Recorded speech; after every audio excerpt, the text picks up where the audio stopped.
ચાલો મિત્રો, આજે આપણે આવ્યા છીએ પિકનિકમાં. તો તમે જોઈ શકો છો, આ જોરદાર છોકરીઓ હિંચકામાંથી હિંચકે છે ને આ આગળ વાસળીઓ કે ગાય માતાની વાસળીઓ છે. તો આ મંદિર છે અને આ એવી જગ્યા છે કે અહીંયા બહુ ઓછા માણસો જાય છે. એનું નામ છે ગૌરી આશ્રમ, ગૌરી ગિરિબાપુ આશ્રમ, જે ટોલ નાકાની આગળ ગાય પગલા ગામમાં આવેલું છે, તાપીના કિનારે.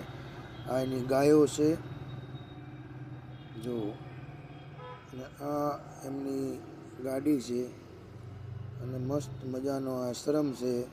આશ્રમની અંદર 35થી 40 વૃદ્ધો રહે છે. આ આપણી ગાડી છે. આપણે અહીંયાથી ગાડીમાં 20 જણા ભરીને આવ્યા છીએ. અમારા મામાની રસોઈ છે, એટલે મામાને એમ થયું કે આપણે રસોઈ કરવાની છે. દિવાળી પછીનું પહેલું પર્વ છે. અને જોઈ શકો છો, આ બાજુ ગાયોને છૂટી મૂકવામાં આવે છે.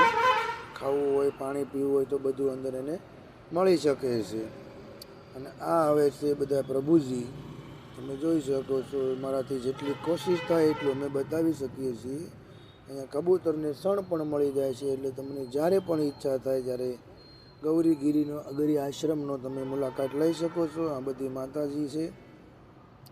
જીવતા હશે ને ત્યાં સુધી ખવારી ગયો, મરી ગયા પછી કોઈ પાછળ કાંઈ કરવાની જરૂર નથી. આ બધી બહેનો છે, રસોઈ બનાવે છે. અમારો માસ્ટરભાઈ ઉસ્વાદ કરે છે.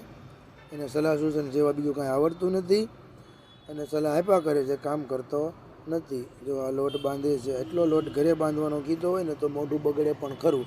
પણ આ એક આશ્રમ તપોવન જેવું છે અને અહીંયા બધા જ થોડી થોડી સેવા કરી શકે. જો ભગવાને આપ્યું હોય ને તો થોડુંક આપજો અને થોડુંક કોઈને ખવાડજો. તમારું મન રાજી થાય, તમારું મનોકામના પણ પૂર્ણ થાય. આ પ્રભુજીની પથારીઓ છે, અહીંયા રહે છે અને મજા કરે છે.